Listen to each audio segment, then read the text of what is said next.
A guy spotted something special about a beggar's bowl. He immediately asked if it was for sale. The beggar thought he'd heard wrong. The commotion drew a crowd of onlookers. They all laughed at the guy for wanting a beggar's ratty old bowl. Some even said the bowl was too beat up to use as a dog dish. But the guy didn't care what they thought. Seeing the young man genuinely intent on buying his bowl, the beggar offered it for $5,000. Even the bystanders thought that was way too high. The young man countered with an offer of $2,000. He then pretended to turn and walk away. Sure enough, the beggar called him back and agreed to the sale. The guy pulled out his phone and paid on the spot. But just as he was about to leave, an antiques expert approached him, said he wanted to take a look at the bowl. He scrutinized it closely and instantly recognized it as an ancient blue and white porcelain bowl. He offered $100 million on the spot, but the guy turned him down flat. He'd unlocked an appraisal system and didn't need the money. He felt a national treasure like this should be put to better use. Then he headed off with his girlfriend to hunt for more finds. Before long, the guy spotted what looked like a nice piece of ancient jade, but then his girlfriend's rich ex-boyfriend showed up.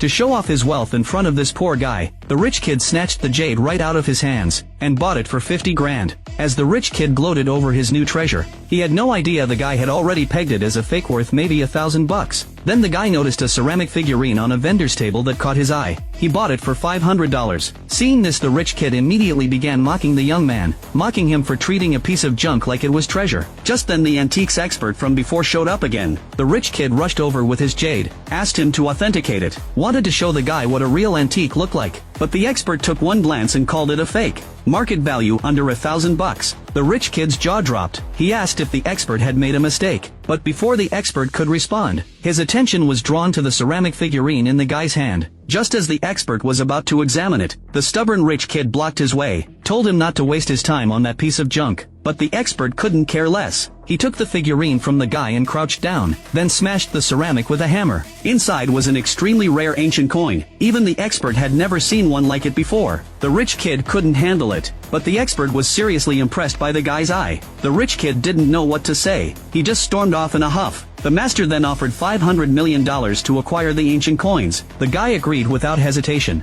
Then he realized he didn't have a good place to sell his other antiques, so he asked the expert if he knew anywhere. The expert invited him to an upcoming auction, said he might find what he was looking for there. The guy immediately agreed. After that, he stopped by an antique shop and actually found a painting worth $200 million. To avoid arousing the owner's suspicion, the young man casually inquired about the price. The owner promptly offered it for $100,000. Inside, he was thrilled. After all, it was merely junk he'd bought for $100. But the guy said he only had $2,000, then made like he was about to leave. The owner caved and agreed to the sale. Then the guy noticed a wooden box nearby was actually valuable. The owner thought it looked beat up and offered to throw it in for free. He had no clue the box contained scriptures worth $50 million. To avoid trouble later, the guy offered $100 for the box. The shopkeeper, surprised by his generosity, agreed readily. Then he opened the box and pulled out the scriptures. The expert who'd been following along showed up. He recognized it immediately as an ancient emperor's journal. Its value was beyond estimation. Hearing this, the shopkeeper immediately tried to back out. He claimed the scriptures were his property, but the young man insisted he had already paid the shopkeeper 100 yuan, and everyone there could vouch for it. Therefore, the scriptures now belonged to him. This left the shopkeeper deeply regretting his decision. After that wrapped up, the expert took the guy to meet the chief appraiser. After the master recommended the young man to the chief appraisal expert, the chief was impressed by the guy's skills. He took the scriptures and examined them. One look and he could tell their value. Then he couldn't wait to check out the second painting.